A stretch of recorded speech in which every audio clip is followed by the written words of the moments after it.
बाहर ही रखो।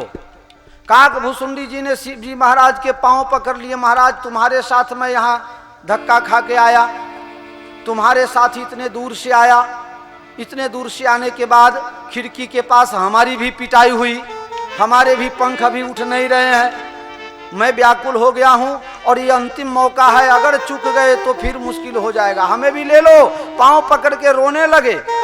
शंकर भगवान ने विचार किया कि इसका भी काम करना पड़ेगा, हमें भी दर्शन हो और इन्हें भी दर्शन हो।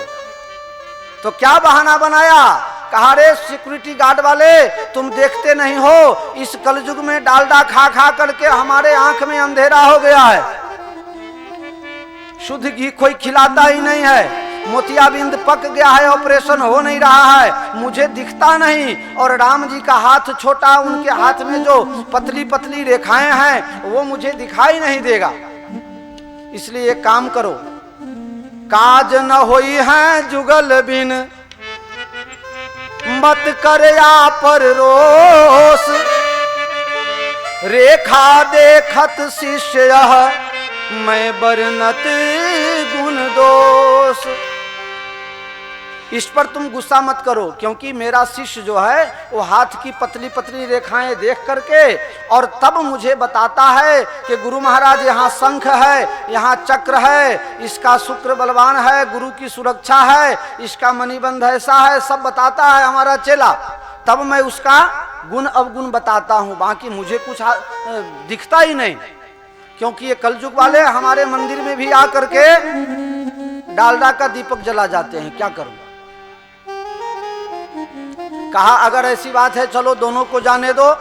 दोनों गए। शिवजी महाराज ने कौशल्या माता से कहा कि आपके बालक का मैं हाथ ऐसे नहीं देख सकता, इनका हाथ तभी मैं देखूंगा जब इन्हें हमारे गोद में दे दो। अरे आपके गोद में दे दूं भैया, ऐसा नहीं हो सकता है, हाथ देखना हो तो हमारे गोद में दो। लेकिन शिवजी महाराज की लालसा बनी थी कि इनको अपने गोद में ले लूंगा तभी मुझे संतोष होगा। शिवजी महाराज कहे नहीं, ऐसा हो नहीं सकता है, जरूरी है। तो अपने गोद में लिया।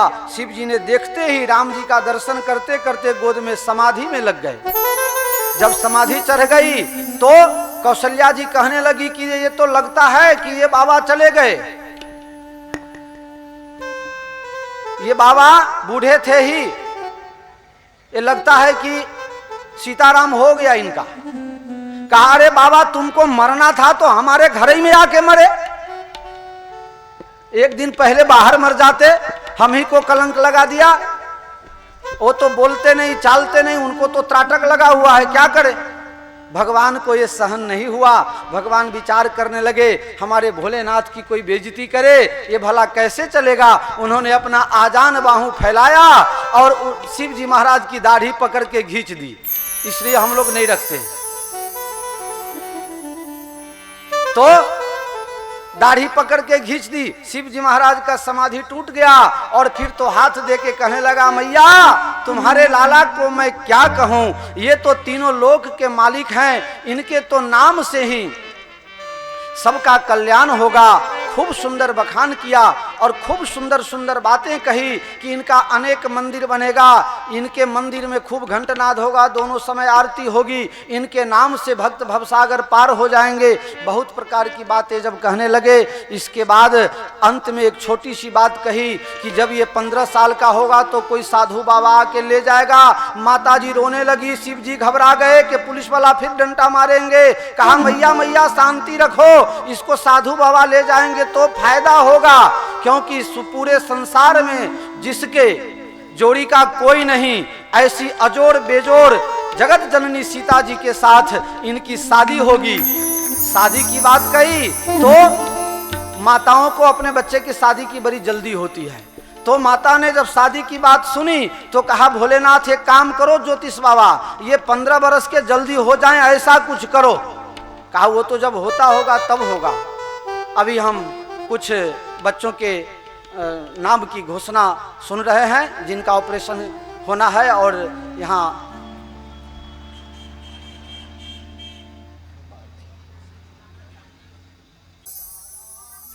राम राजा राम राजा राम राजा राम राजा राम राजा राम राम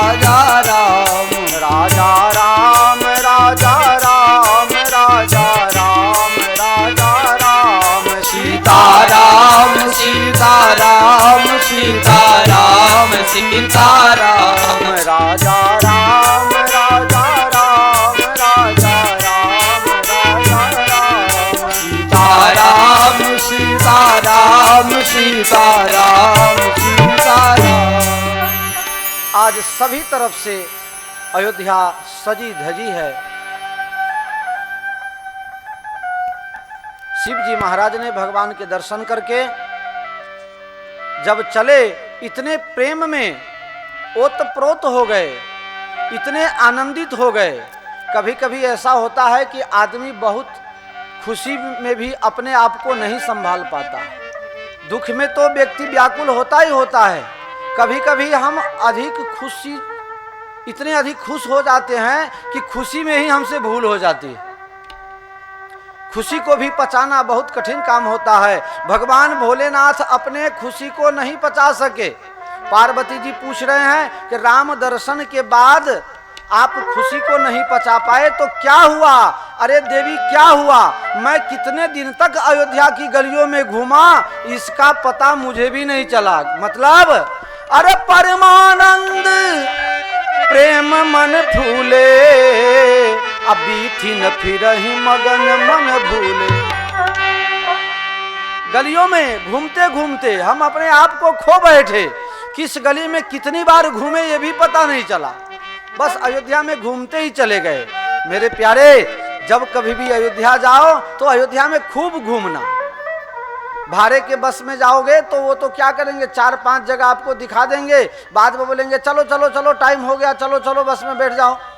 नहीं, जब अयोध्या नाथ का दर्शन करना हो, देखो भारत के अंदर 2 ऐसा तीर्थ है कि जहां जाकर के कुछ दिन रहने से तब उसके पुण्य की प्राप्ति होती है और महात्म उसका पूरा समझ में आता है। इसलिए श्री अवध और श्री वृंदावन जब भी जाओ तो वहां कम से कम 4-5 दिन रुकने का प्रयास करो और हर रोज सुबह से ही निकल पड़ो और जहां समय हो जाए अपने नित्य कर्म के अनुसार भोजन चाय की व्यवस्था तो सब जगह होती ही है, इसलिए वहां रुको। तीर्थ में जा करके वहां की महात्म की पुस्तिका ले लो। महात्म जान लोगे तो प्रेम बढ़ेगा और जब प्रेम बढ़ेगा तब आनंद आएगा, तब समझ में आएगी और तब पुण्य मिलेगा। इसलिए जहां भी जाओ तो पुस्तिका ले लो या अपने साथ में एक गाइड ले लो जो आपको मार्गदर्शन करावे। लोग सोचते हैं गाइड वाले को क्या बिना कारण का पैसा दे देना, ऐसे ही घूम ले। अरे गाइड वाले को भी दो, सब लोग तुम्हारी राह देख के बैठे रहते हैं। बहुत से लोगों को ऐसा होता है कि मैं दान करता हूँ पुण्य करता हूँ तो बहुत बड़ा काम करता हूँ। देखिए, दान पुण्य करना ईमानदारी है और दान पुण्य नहीं करना ये बेईमानी है। हमसे किसी ने कहा महाराज आप तो साधु हो ना इसलिए ऐसी बात कर रहे हो। धन संपत्ति जो है उसकी 3 गति है और उसमें पहली गति बताया गया है इस कलयुग के अंदर कि एन केन विधि दिन है, एन केन प्रकार किसी भी तरह से तुम दान करो। दान करई कल्याण, कल्याण का सबसे बड़ा रास्ता है। तुम भजन कर नहीं सकते लेकिन किसी के दिल की दुआ अगर मिल जाए, किसी के दिल को दुभाना, किसी के दिल को ठेस पहुंचाना, आहत देना, ये सबसे बड़ा अधर्म है। और किसी भी व्यक्ति को, किसी भी जीव मात्र की बात मैं कह रहा हूं, समष्टि मात्र की बात मैं कह रहा हूं, किसी को भी अगर तुम खुश कर सको, किसी को अगर तुम आनंद की प्राप्ति करा दो तो ये सबसे बड़ा पुण्य का कार्य है। इसमें 2 बातें लगी हुई है, ये भी आप समझ लीजिए। ये काम, ये कथा जो हो रही है, सभी बातों को ध्यान में दे करके हम इसका अनुष्ठान चला रहे हैं। किसी गरीब को अगर तुम परेशान करो, उसको दुखी करो,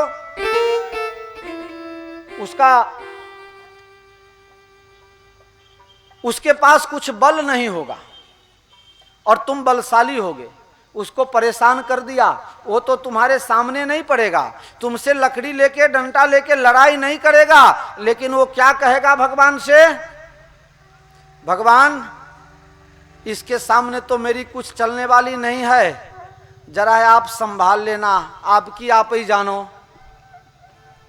केस कहां डाल दिया उसने? भगवान के दरबार में। अब आपकी सीधी दुश्मनी कहां से हो गई? बोलो।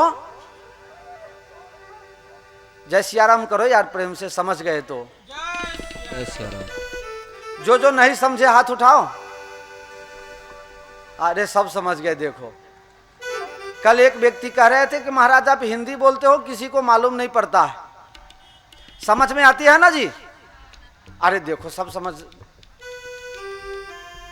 जो लोग जितना समझो ठीक है, कभी कुछ ना समझ में आवे तो मैं कहां दूर जाने वाला हूं, आपके गोद में तो बैठा हूं।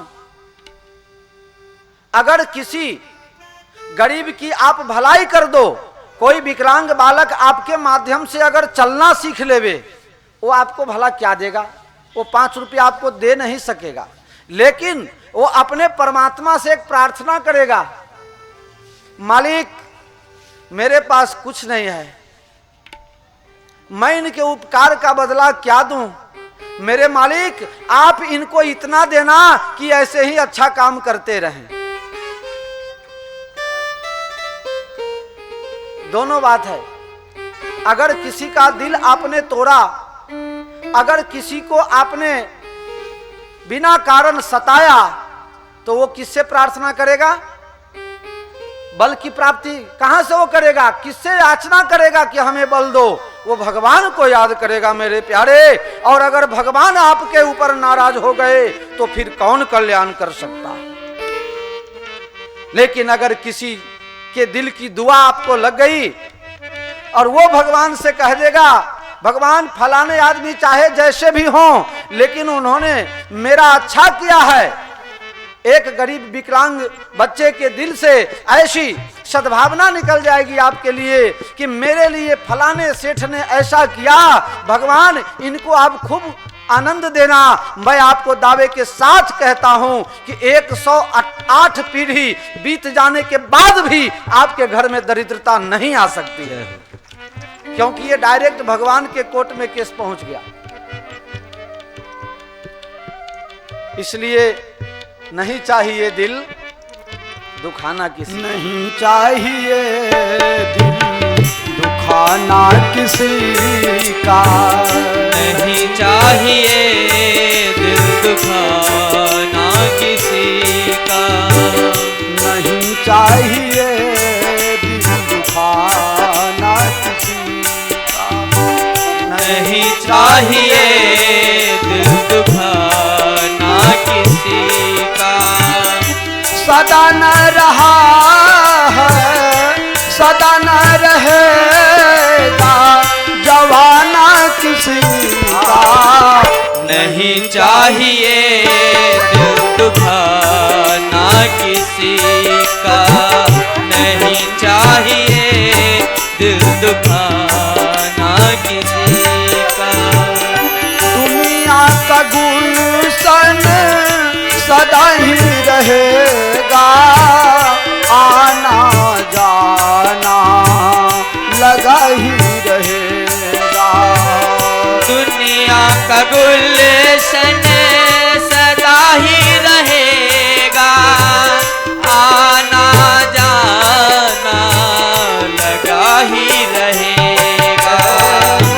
आना किसी का जग में, जाना किसी का, नहीं चाहिए दिल दुखाना किसी का, नहीं चाहिए दिल दुखाना किसी का। सदा न रहा है, सदा न रहेगा जवाना किसी का, नहीं चाहिए दिल दुखाना किसी का, नहीं चाहिए दिल दुखाना किसी का। परमानंद प्रेम मन फूले, बीथिन फिरहि मगन मन भूले। मग्न होकर के घेला थी गया भोलेनाथ अने अयोध्या ने गलियों में फरवा लग गया। ओम नमः शिवाय, हरि ओम नमः शिवाय। भोलेनाथ का ध्यान। ओम नमः शिवाय, हरि ओम नमः शिवाय। ओम नमः शिवाय, हरि ओम नमः शिवाय। ओम नमः शिवाय, हरि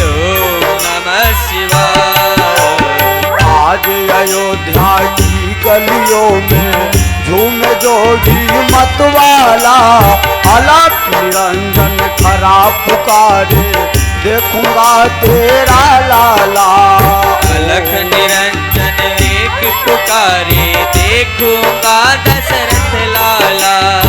सारी श्रृंगी लिए हाथ में और डमर त्रिशूल लिए, शैली श्रृंगी लिए हाथ में और डमरू त्रिशूल लिए। चमक क्षमा छम नाचे जोगी दरस की मन में चाह लिए।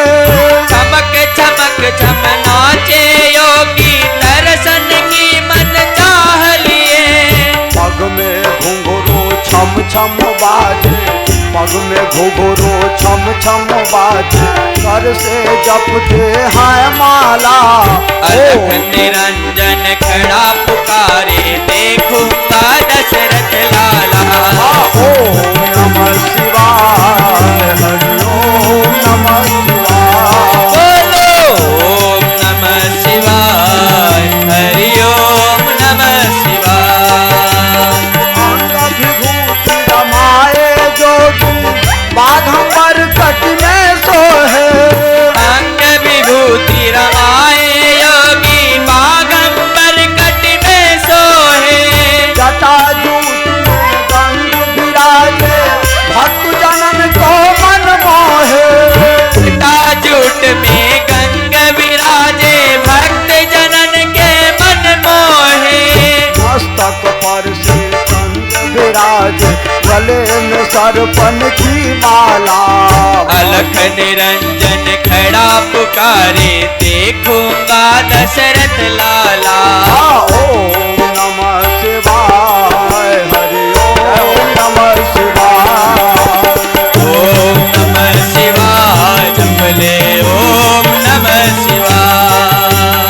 ओम नमः शिवाय, हरि ओम नमः शिवाय।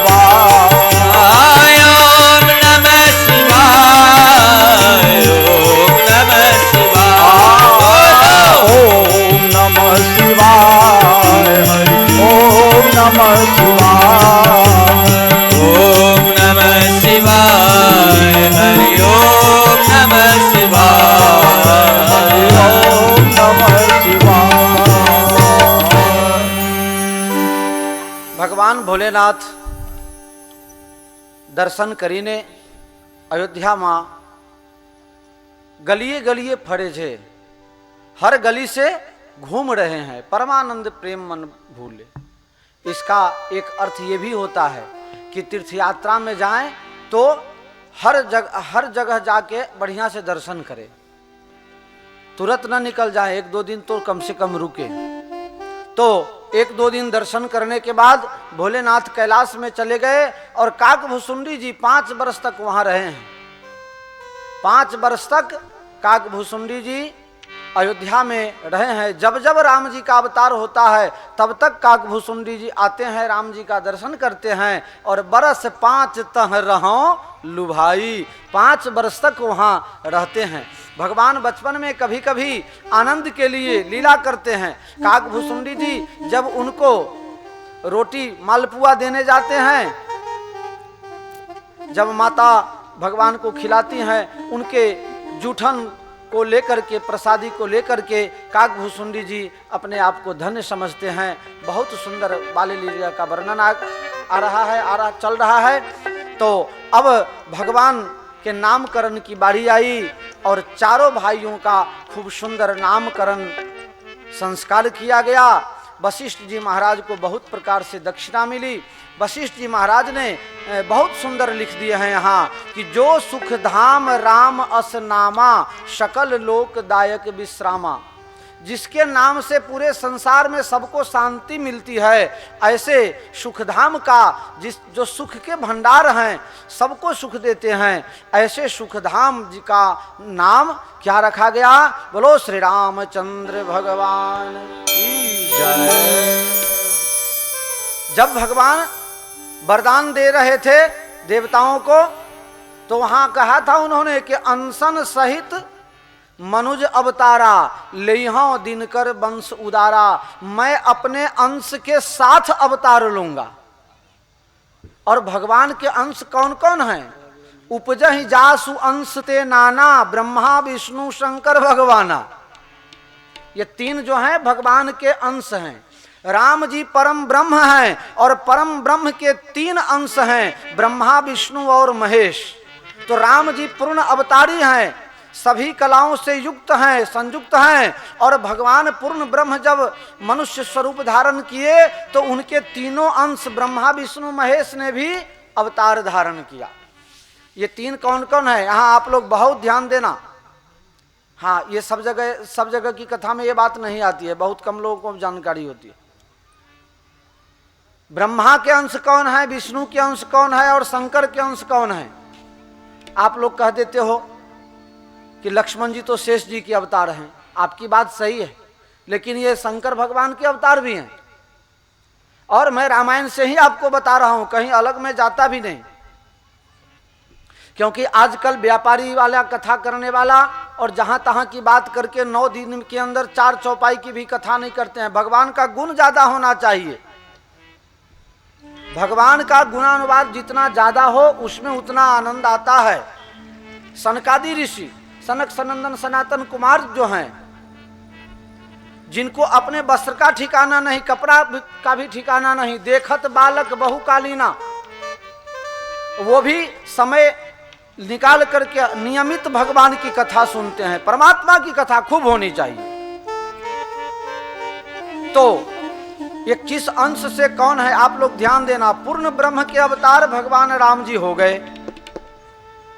अब दूसरा नाम भगवान के बाद नंबर आता है, देखो 3 हुए। पहले विष्णु भगवान को जो मुख्य अगर आप मानो तो भरतलाल जी महाराज का अवतार हुआ।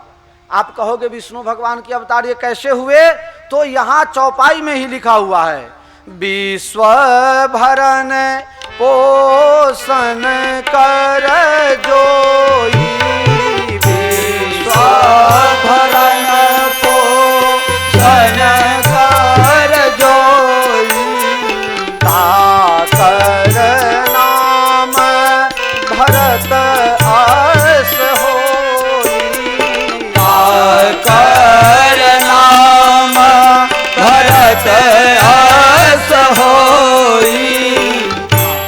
इनका क्या नाम है? भरत जिनके नाम से विश्व का भरण पोषण गुजारा चलता है।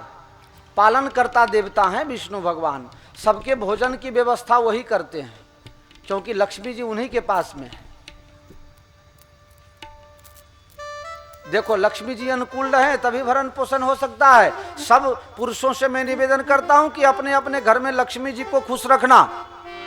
उनके मन को ठेस लगे ऐसा कुछ कदम नहीं उठाना। बहुत से लोग घर पे तो खुश रखने का प्रयास करते हैं, लेकिन बाहर जाकर के बिगड़ जाते हैं। अपने होटल में खा लेते हैं और कहते हैं नहीं मेरा पेट खराब था आज मैं खाया ही नहीं। पुरुषों में डायबिटीज ज्यादा होता है, आप देख लेना, महिलाओं को कम होता है। पुरुषों में डायबिटीज ज्यादा होता है और महिलाओं में माताओं ने ढेचन में बहुत दुखाव होता है, वानी तकलीफ बधारता है। इसका क्या कारण होता है? पुरुष लोग बाहर ही बाहर जाकर के खा लेते हैं, होटल में खा लेते हैं, अलग खाते हैं। कहने का मतलब कि अलग खाते हैं। तो जब घर में आते हैं तो घर में भी बताते हैं कि मेरा अलग बनाना। अलग ही बनाएगा ना, जीवन भर अलग खाए हो तो अभी भी अलग ही खाना पड़ेगा। तो उनको डायबिटीज ज्यादा होता है। और माताओं में ये बात की तकलीफ ज्यादा होती है। इसका कारण ये होता है कि बेचारे दिन भर ऑफिस में काम करते हैं और थके हुए होते हैं और घर पर आते हैं, फिर भी आप लोग घर का भी काम करवाती हो। मैंने एक बच्चे को कहा, अरे चलो ये बात अपने नहीं करना है, छोड़ो, कहीं किसी को झगड़ा हो जाए भाई, इसलिए मुझे बंद रखो। मैंने एक बच्चे को कहा कि तुम किसके बेटे हो? तो उसने कहा मम्मी का। मैंने कहा मम्मी का कहोगे तो बाप नाराज हो जाएंगे, तो तुमको खिलाएगा कौन? अरे मम्मी खिलाती है। अच्छा, मम्मी खिलाती तो है लेकिन लाते तो हैं पापा। तो बोला कि पापा तो सिर्फ काम करते हैं लेकिन उनके पास 1 रुपया भी नहीं होता है, मसाला खाने के लिए भी हमारे मम्मी के पास से मांगना पड़ता है।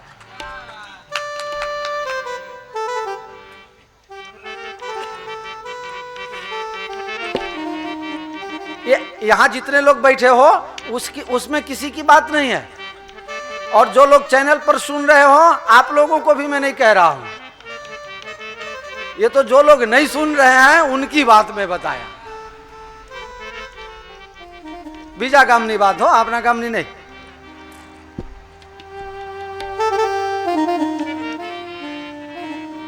वो भूली गयो कथा में शू कहतो तो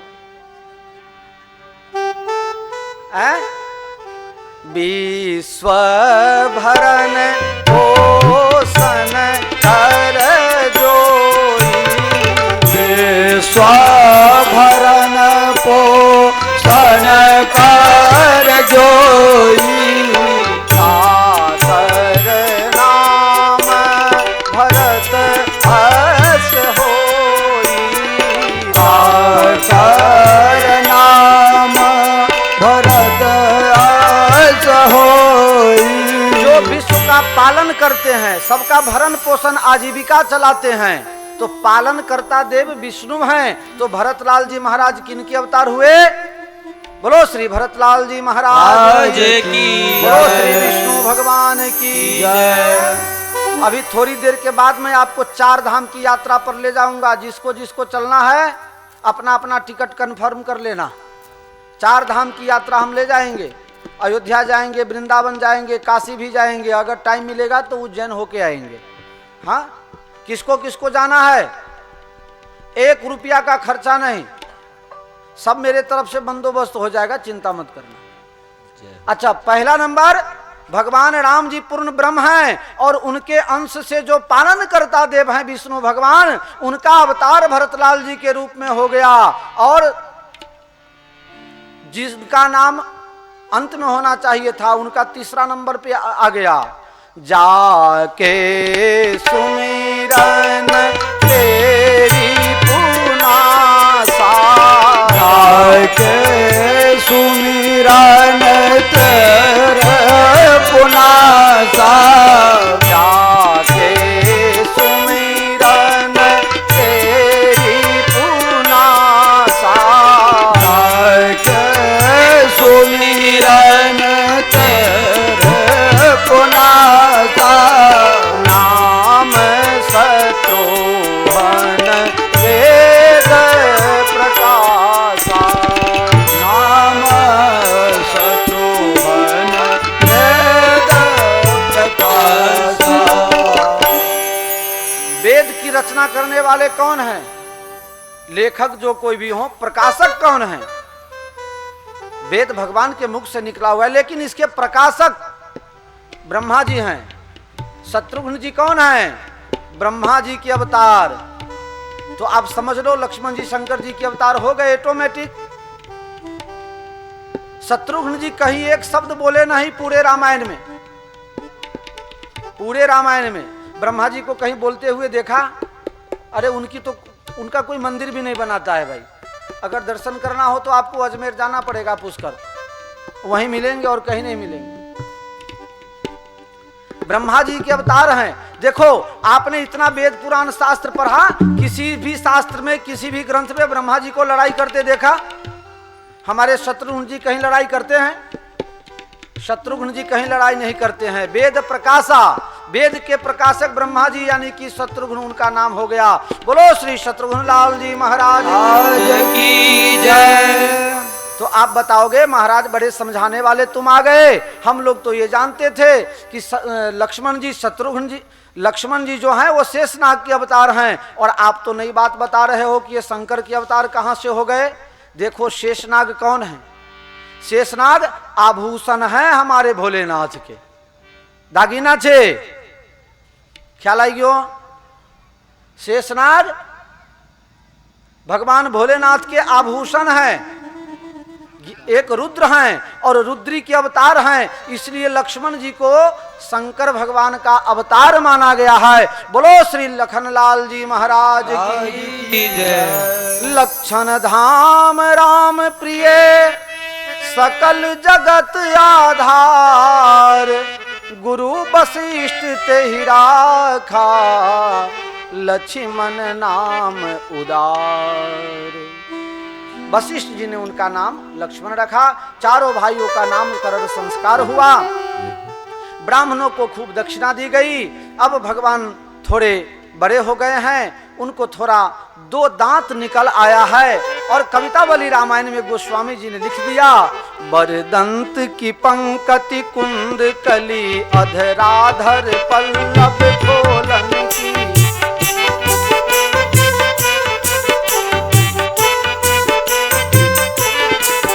चपला चमकै धनु बीच जगह जन मोतिन माल अमोलन की। जन मोतिन माल अमोलन की। जैसे आकाश के अंदर रात के समय बिजली चमके, जब भगवान अपनी होठ को खोलते हैं और उनका 2 दांत दिखाई पड़ता है तो लगता है बिजली गिर गया। ये बिजली गिराने वाले हैं। दुई दुई दसन अधर अरुणार, दुई दुई दसन अधर अरुणार। नासा तिलक बरन पारे, नासा तिलक बरन पारे। दुई दुई दसन अधर अरुणार, दुई दुई दसन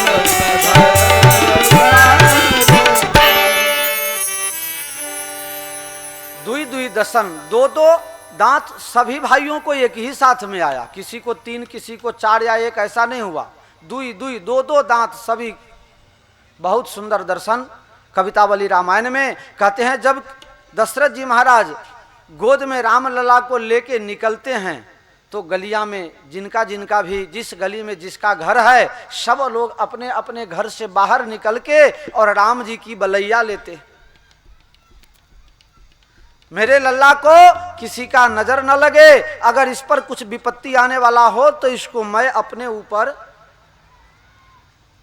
आप लोग जब मंदिर में जाते हो तो क्या करते हो, ऐसा क्यों करते हो? मैंने पानसर में एक बार देखा था एक बूढ़ी माँ को ऐसा करते हुए। मैंने कहा, माँ जी आप ऐसा क्यों करती हो, हमारे राम जी से कुछ छीन रही हो क्या, झपट रही हो, कुछ ले रही हो? कहा नहीं नहीं, हमारे राम जी को किसी की नजर न लगे, हमारे राम जी के ऊपर कुछ तकलीफ आने वाला हो, इन्हें आपने गुजराती में कहा ओबार न ले। हाँ, इसी भाव से माताएं अपने बच्चों की आरती उतारती हैं। आरती उतारने का, आरती का अर्थ होता है आरत इति, दुख का इति कर देवे उसका नाम आरती। अगर आप भगवान की आरती उतारते हो, भगवान का दुख दूर करते हो, तो उनका तो नियम है ऐसा कि ये यथा माम प्रपद्यन्ते तांस तथै भजाम्य हम। जो मुझे जिस तरह से भजता है मैं उसको उसी तरह से मैं भी भजता हूं। उनका नियम है ना, वो छोड़ेंगे कैसे? इसीलिए घर में भी माता जी को, भगवान को, जिसको आप मानते हो, हर रोज आरती करो। यही रामचरितमानस की कथा है। भगवान राम जी अब थोड़े बड़े हो गए, थोड़े बड़े हो गए, साल भर के हो गए समझ लो। अभी पूरा चलना आता नहीं है, लेकिन ठुमुक ठुमुक करके चल रहे हैं। कपड़ा भी पहनने नहीं है, ऐसे ही है नंगे परमहंस जी। और पांव में घुंघरू बंधा हुआ है, पांव में पैजनिया बंधा हुआ है। मैं एक लाइन आप लोगों को अपने संगीतकार मित्रों के माध्यम से सुनाऊंगा। ठुमुक चलत रामचंद्र, ठुमुक चलत रामचंद्र, ठुमुक चलत, ठुमुक चलत रामचंद्र, ठुमुक चलत रामचंद्र। बाजत पैजनी ठुमुक चलत रामचंद्र। तिलक तिलक उठत धाय, तिलक तिलक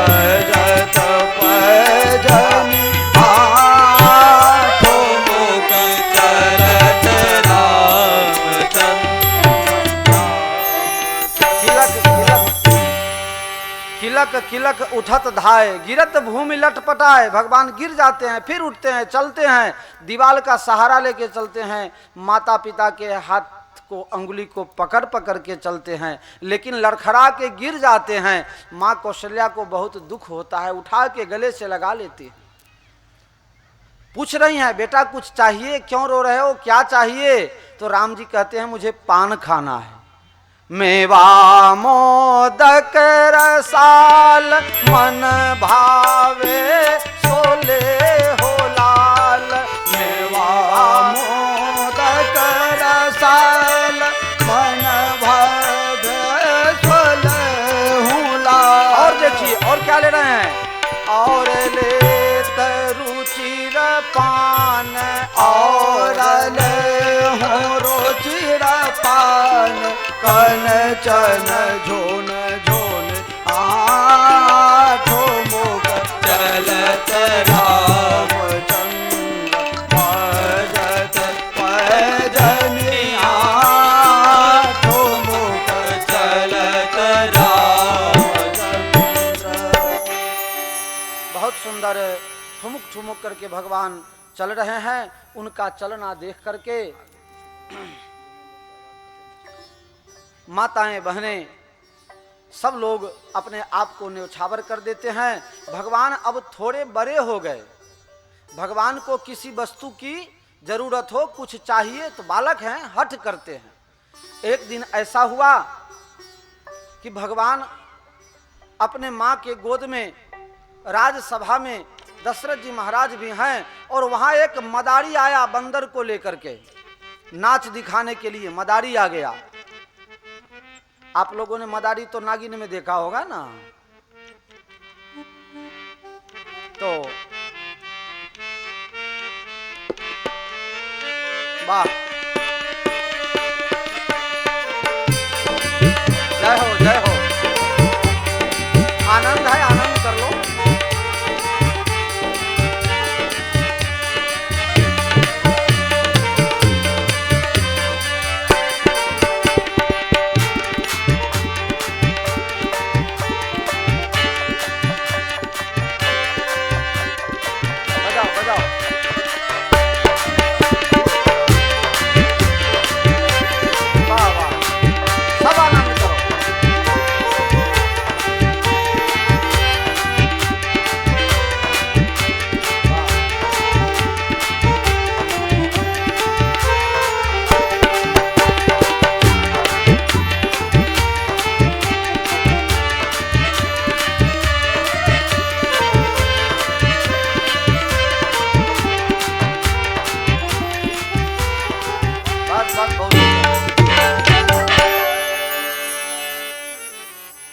तो मदारी ने बंदर का नाच बताया। देखो बंदर को मदारी लोग ऐसा तैयार रखते हैं कि वो खेल खिलाएंगे और बाद में कहेंगे तू ससुराल जा, तो उसके पास एक लकड़ी होता है डंडा, वो बगल में ले लेगा और ससुराल जाने लगेगा। उसको क्या पता ससुराल कहाँ है। लेकिन ऐसा बहुत सुंदर नाच हुआ तो भगवान कहने लगे कि जब ये ससुराल में जाएंगे तो क्या मैं ससुराल में नहीं जाऊंगा। भगवान कहे कि मुझे भी एक बंदर ला करके दो, मुझे भी मदारी बनना है। दशरथ जी ने सोचा चलो एक कहीं से बंदर मंगवा देते हैं। अरे दुनिया का तमाम बंदर वहां मंगवाया गया, लेकिन भगवान रोते ही चले गए। बोले ये बंदर पसंद नहीं, ये बंदर पसंद नहीं। वशिष्ठ जी को बुलाया गया, भगवान तो चुप नहीं हो रहे हैं, ये बंदर कहां से लावे। उन्होंने कहा ये सामान्य बंदर से काम नहीं चलेगा। किष्किंधा में सुग्रीव के पास में एक महावीर हनुमान नाम का बंदर है, उसे बुलाओ तो काम हो जाएगा। हनुमान जी को बुलाया गया और भगवान खुश हो गए और भगवान हनुमान जी के साथ बचपन में बाल लीला में आनंद करने लगे। एक दिन ऐसा हुआ, शायद 14 जनवरी का समय होगा, उत्तरायण के समय का, और भगवान गुजरात घूमने के लिए आए होंगे। तो भगवान ने पतंग उड़ाना शुरू कर दिया। हाँ, भगवान पतंग उड़ाने लगे तो भगवान का पतंग इंद्रलोक में पहुंच गया। अरे वाह भाई वाह, देखो हमारे मसरू भाई तो सीधे पहुंच गए इंद्रलोक में। बहुत बढ़िया, फिर से बजाओ तो, बजाओ बजाओ, अच्छा लगा। देखो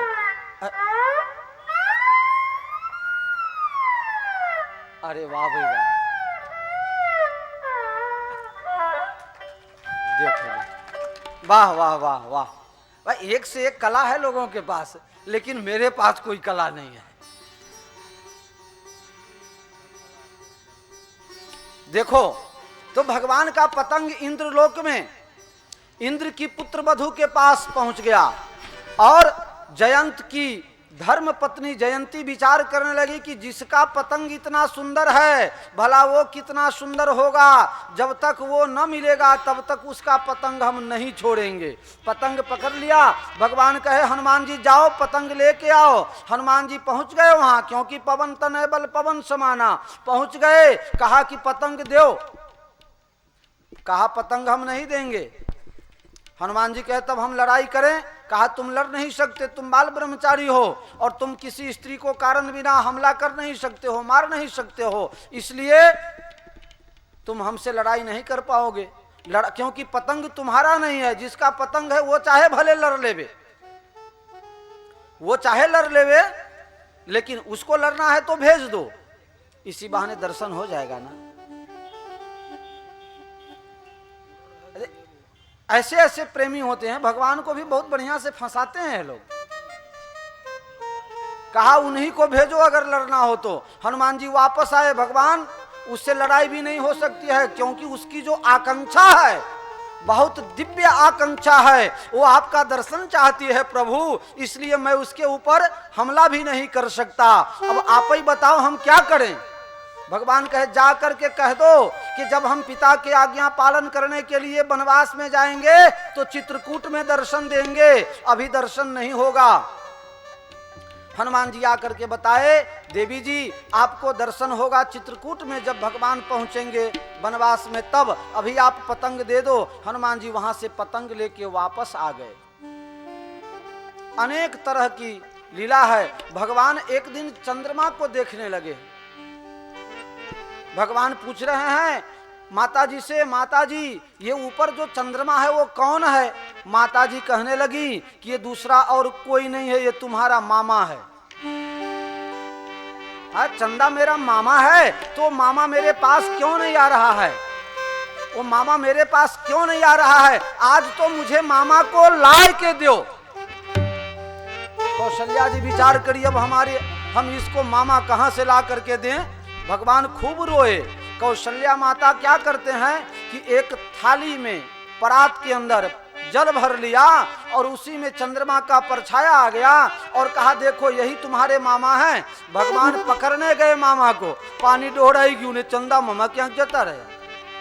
चंदा मांगे राम लला, चंदा मांगे राम लला, राम लला री मैया राम लला, राम लला रे मैया राम लला, चंदा मांगे राम लला, चंदा मांगे राम लला, ठुमुक ठुमुक माता दिग जावे, ठुमक ठुमक माता दिग जावे, छिन छिन खींचे और खिझावे, छिन छिन खींचे और खिझावे, करी करी के उकलार मैया, करी करी के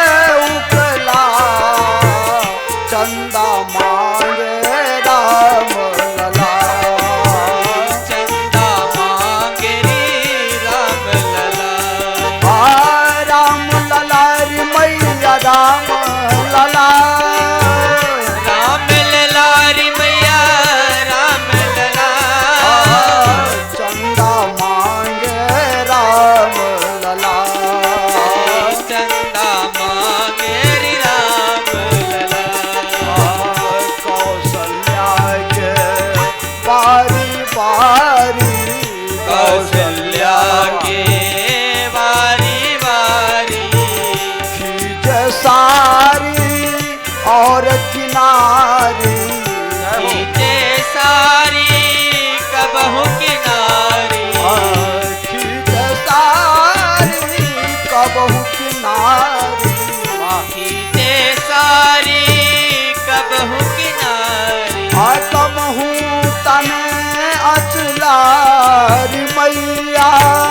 कबहू तने अचलारी मैया ओ चंदा मांगे राम लला चंदा मांगे री राम लला ओ चंदा मांगे राम लला मैया राम लला मैया राम लला मैया राम लला।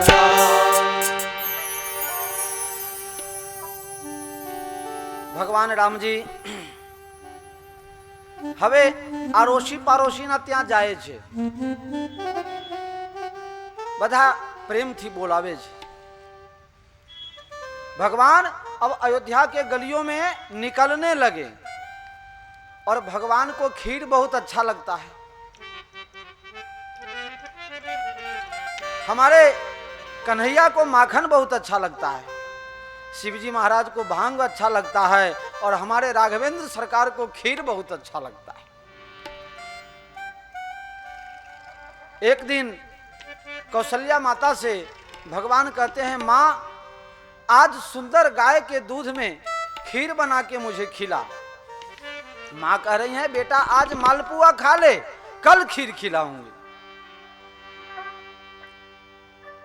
माता जी कह रहे हैं आज मालपुआ खा, कल खीर खिलाएंगे। भगवान कहे नहीं, खाना है तो खीर ही खाना है, मालपुआ तो खाना ही नहीं। कौशल्या माता कहने लगी, बेटा अगर खीर खाना है तो तुम्हें नाच दिखाना पड़ेगा। आहा, मेरे राम जो सारे संसार को नचाते हैं, वो अपने माँ के सामने नाचने को तैयार हो गए। माँ मैं नाचूं तो खीर खिलाओगी ना? हाँ देखो, मैं अपने मन की बात नहीं बता रहा, रामायण में लिखा है, दधी ओदन लपटाई। भगवान को दूध की वस्तु, खीर की वस्तु बहुत प्रिय है। क्यों प्रिय है? जिसका जन्म जिस खून से है, जिसका जन्म जिस तेज से है, उसके प्रति उसका सजातीय आकर्षण होता ही होता है। इनका जन्म जो है खीर से तो है, भविष्यान से तो इनकी उत्पत्ति है, इन्हें खीर बहुत प्यारा लगता है। माँ कह रही हैं कि बेटा मुझे नाच बता। कहा कैसा नाच बताऊं? मैं तो सबको नचाता हूं, मुझे तो नाचना आता नहीं, आज नाचना पड़ेगा बेटा। एक हाथ कमर पर डाल दिया, देखो मेरे तरफ सब, एक कमर पर हाथ है और दूसरा माथे पर। कैसे नाच रहे हैं, बहुत बढ़िया नचा रहे हैं। देखिए प्रभु नाचे बीच अंगनिया, छम छम बाजे पैजनिया। प्रभु नाचे बीच अंगनिया, छम छम बाजे पैजनिया। छम छम बाजे पैजनिया, ओ छम छम बाजे पैजनिया।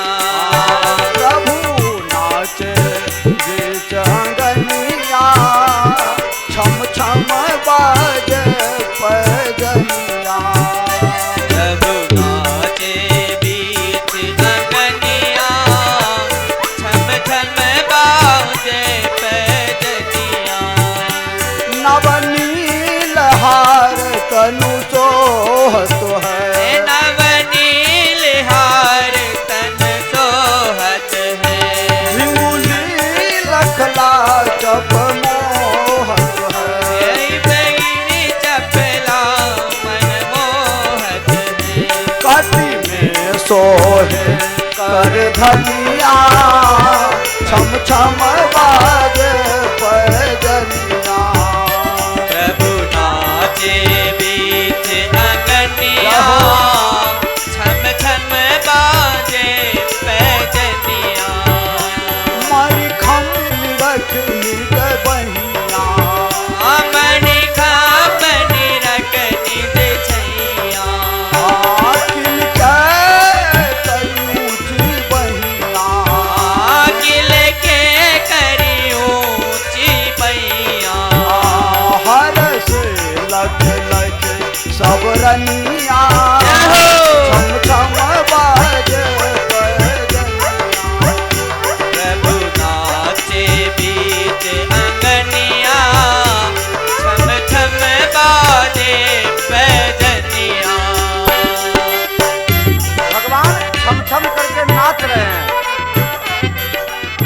माता खुश हो रही हैं, कौशल्या जी खूब खुश हैं, अपने पास बुलाती हैं।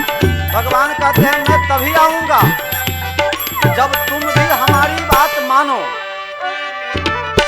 हमारी बात आपको मानना है। कर मोदकता ही बतावत है, अरे मोदकता ही बतावत है, खेलना हित पास बुलावत है, खेलन हित पास बुलावत है, खेलना हित पास बुलावत है, खेलन हित पास बुलावत है। लालन से लगी लगनिया, छम छम बाजे पैजनिया, प्रभु नाचे बीच आंगनिया, छम छम बाजे पैजनिया, छम छम बाजे, छम छम बाजे, छम छम बाजे पैजनिया, छम छम बाजे पैजनिया, प्रभु नाचे बीच अंगनिया, छम छम बाजे पैजनिया, मैया निज ओर बुलावत हैं, मैया निज ओर बुलावत है, प्रभु ठुमुक ठुमुक चली आवत हैं। प्रभु ठुमुक ठुमुक चली आवत है। भगवान ठुमुक ठुमुक करके आते हैं, लेकिन कुछ साथ में लेकर के आए हैं। ढबूड़ी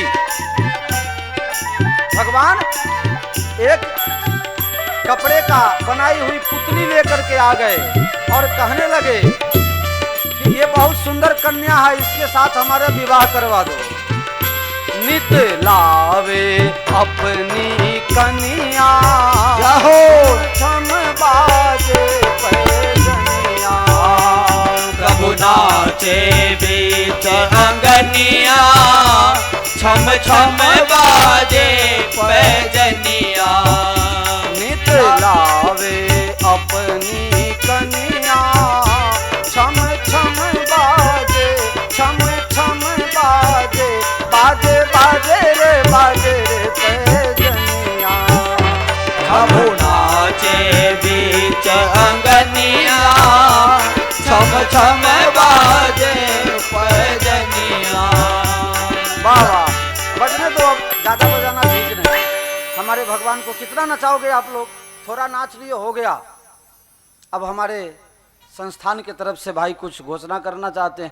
जय रघुनंदन जय सिया राम, जय रघुनंदन जय सिया राम, जय रघुनंदन जय सिया राम, जय रघुनंदन जय सिया राम। है दुख भंजन तुम्हें प्रणाम, हे दुख भंजन तुम्हें प्रणाम, जय रघुनंदन जय जय रघुनंदन जय सिया राम, जय रघुनंदन जय सिया राम। पटना से गुप्त दान सुन के मुझे बड़ी खुशी हुई, क्योंकि अभी इसी जगह आपको मैं बताऊं, पटना से हमारे गुरु भाई एक पधारे हैं, राम कथा सुनने के लिए यहाँ पधारे हैं पटना से। तो जो यहाँ पधारे हुए हैं, जो पंडाल में बैठे हुए हैं, और जिन दानवीर ने पटना से दान की घोषणा करवाई है, उन्होंने अपना नाम नहीं बताया, लेकिन अगर वो इस समय सुन रहे हों श्रद्धा चैनल के माध्यम से, तो मैं उन्हें बताना चाहूँगा कि हमारे गुरु भाई भी ये दान की घोषणा होने से थोड़ी देर पहले ही हमको बताए कि महाराज जी हमारे यहाँ जो कथा होनी है पटना में, उसकी भी घोषणा अगर आप चैनल से बता दें तो ज़्यादा अच्छा रहेगा। मेरा नियम ऐसा है कि मैं अपना अगला एक ही प्रोग्राम किसी को बताता हूँ। लेकिन आज आप लोगों को ज़्यादा बता देता हूँ, कोई परेशानी तो नहीं होगी, हमें हो तो चिंता नहीं। 18 अप्रैल 2011 से 26 अप्रैल 2011 तक पटना दुर्गा मंदिर पंजाबी कॉलोनी में हमारे गुरु भाई के द्वारा श्री राम कथा का, श्री राम महायज्ञ का, अखंड रामधुन का और चलते फिरते अनेक देवी देवताओं के चित्र का प्रदर्शन का बहुत बड़ा मेला का आयोजन हुआ है। तो जो लोग भी सुन रहे हैं इर्द गिर्द वाले, पटना के आजू बाजू वाले, वो सब लोग भी वहाँ आएंगे। गुरु भाई यहाँ पधारें और आप इसका, भाई हमारे कैमरामैन कहाँ है, जरा इनके ऊपर भी फिराओ, इनके ऊपर भी फिराओ भाई। कथा के आयोजक यही हैं पटना में। हाँ, पटना में चितकोहरा क्षेत्र है, दुर्गा मंदिर पंजाबी कॉलोनी चितकोहरा के पास। तो आप सब लोग भी उस कथा में पधारेंगे और जो भी नज़दीक वाले हों आएंगे। और उसका भी चैनल, श्रद्धा चैनल से उसका भी लाइव टेलीकास्ट होने का प्रावधान बन चुका है। तो आप लोग यहाँ वाले यहाँ भी देखोगे और वहाँ वाले वहाँ आकर के देखना, वहाँ वाले घर पर से नहीं देखेगा। चलिए आप विराजिए। तो बहुत सुंदर बात, कथा की ज्ञान गंगा बहती रहे। भगवान श्री राम जी का बाल लीला में हम लोग आनंद ले रहे थे। भगवान राम जी अब थोड़े बड़े हो गए हैं, अब नाचने वाले नहीं रहे। अब उनका यज्ञोपवीत संस्कार हुआ। गुरु आश्रम में जाकर के, गुरुकुल में जाकर के उन्होंने विद्या अध्ययन किया। ऐसा लिखा गया है, यज्ञोपवीत संस्कार के बाद जब गुरु आश्रम में पढ़ने के लिए गए, गुरु गृह गए पढ़न रघुराई, अल्पकाल विद्या सब पाई। गुरु गृह गए पढ़न रघुराई, अल्पकाल विद्या बहु पाई। थोड़े ही समय में सभी ज्ञान का, सभी विषयों का ज्ञान। गोस्वामी जी कहते हैं आप लोग चिंता मत करो, उन्हें 12-14 वर्ष नहीं पढ़ना पड़ा। जो गुरु का लाल है वो तो थोड़े समय में ही ज्ञानी हो जाता है, लेकिन जो संस्कारहीन है वो तो कितनी भी बार देखो सप्लीमेंट्री में भी कभी पास नहीं होता है। गुरु गृह गए, जो गुरु चरणों में रह के गुरु की सेवा सच्चे दिल से करेगा, उसे निश्चित है कि हर ज्ञान की प्राप्ति हो जाएगी। लेकिन जिन्होंने अपने गुरु के चरणों में प्रीति नहीं की है, गुरु से कपट किया है, आप देखना चाहे कितना भी धनवान हो, कितना भी बलवान हो, कितना भी प्रभावशाली हो, गुरु से कपट करने वाला जीवन में कभी सुखी नहीं हुआ। गुरु के, आप लोगों ने पहले भी कथा में सुन लिया है कि गुरु से किसी भी प्रकार का छुपाव, उनके आगे कोई पर्दा नहीं होनी चाहिए। उन्हें अपने दिल की बात, सच्ची बात सच्चे ढंग से कह देना चाहिए। गुरु आश्रम में जाके सभी विद्याओं का अभ्यास करके भगवान अब थोड़े बड़े हो गए हैं और अपने माता पिता को खुश रखते हैं। और उनका दिनचर्या बताया गया है, प्रातः काल उठ के रघुनाथा, मात पिता गुरु ना वही माथा। प्रातः काल उठ कर रघुनाथा, मातु पिता गुरु ना वही माथा। आय सुकाज करी, गुरु को प्रणाम करते हैं। प्रातः काल, ये समय आपको पहले बता चुका हूँ, प्रातः काल का बहुत महत्व है। अब प्रारंभ की आरती हमारे श्रद्धा चैनल वाले को आप लोग नहीं देखने देते हो, तो अभी का तो दिखाओ कम से कम। पंडित जी हमारे आरती की तैयारी करेंगे। भगवान श्री राम राघवेंद्र सरकार बहुत प्रकार से बाल लीला किए हैं। फिर विश्वामित्र जी का कल आगमन होगा और कल ही भगवान श्री सीताराम जी की शादी भी होगी। हाँ, यहीं पर शादी होगी, आप लोग भी दर्शन करोगे और हमारा प्रयास होगा कि चैनल वाले भी देखेंगे। हाँ, बहुत सुंदर दृश्य बनेगा। हाँ, बहुत सुंदर वेशभूषा बना करके सरकार यहाँ खुद पधारेंगे। और जब सरकार पधारेंगे तो आप समझो बाहर छा जाएगी। हमारे संगीत मास्टर बाहर की धुन भी बहुत बढ़िया बजाते हैं।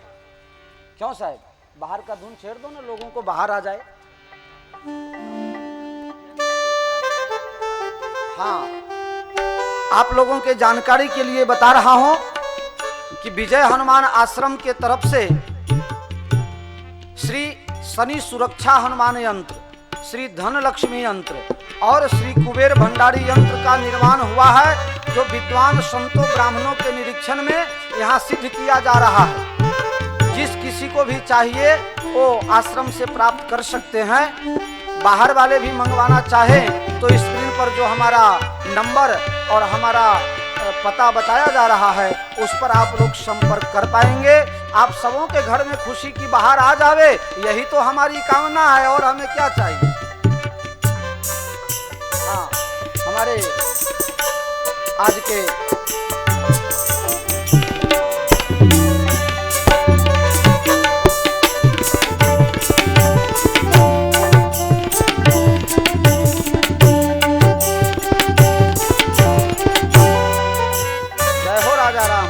आरती उतारो, आई जाओ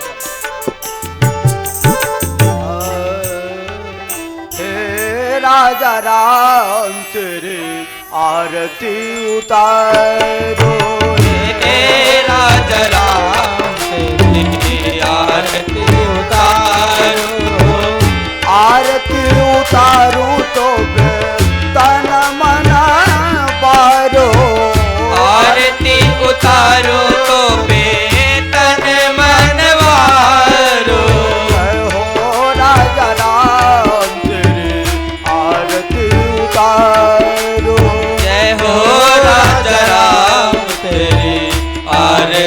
उतारो, चरणों से निकली गंगा प्यारी, चरणों से निकली गंगा प्यारी, जिसने सारी दुनिया तारी, जिसने सारी दुनिया तारी, चरण पर बलि बलि जाओ, चरण पर बलि बलि जाओ, राजा राम तेरी आरती उतारो, हे राजा राम तेरी आरती उतारो, बाम भाग जननी, वाम भाग सो हृदय जग जननी, चरण विराजत है शुभ अंजलि, चरण विराजत है शुभ अंजलि, जुगल छवि पर बलि बलि जाओ, हे राजा राम तेरी आरती उतारो, आरती हनुमत के मन भावे, आरती हनुमत के मन भावे, राम कथा नित शिव जी गावे, राम कथा निज शिव जी गावे, मैं सुन सुने नित जन्म सराहो, हे राजा राम तेरी आरती उतारो, व्यास दास के नाथ आप हो, व्यास दास के नाथ आप हो, दुख दुख जीवन साथ आप हो, सुख दुख जीवन साथ आप हो, सुख दुख जीवन साथ आप हो, सुख दुख जीवन साथ आप हो, जुगल छवि पर तन मन बारो, जुगल छवि पर तन मन वारो, राजा राम तेरी आरती गाऊं, हे राजा राम तेरी आरती गाओ, आरती गाऊं प्यारे तन मन बारो, आरती गाओ प्यारे तन मन वारो, जुगल छवि पर तन मन बारो, जुगल छवि पर बल बल पारो, मैं सुन सुन निज जन्म सराहो, मैं सुन सुर के जन्म कराओ, राजा राम तेरी आरती गाऊं, हे राधा राम तेरी आरती गाओ, हे राधा राम तेरी आरती गाओ, मेरे राधा राम तेरी आरती गाओ। भवानी सीतम नमामि मंगलम भगवान विष्णु मंगलम गरुड़ध्वज मंगलम पुंडरीकाक्ष मंगलाय तनोहरि सर्व मंगल मांगल्ये शिवे सर्वार्थ साधिके शरण्ये त्र्यंबके गौरी नारायणी नमस्तुते नारायणी नमस्तुते। जलेन शीतलीकरणं पुष्पैः देवाभिवन्दनं।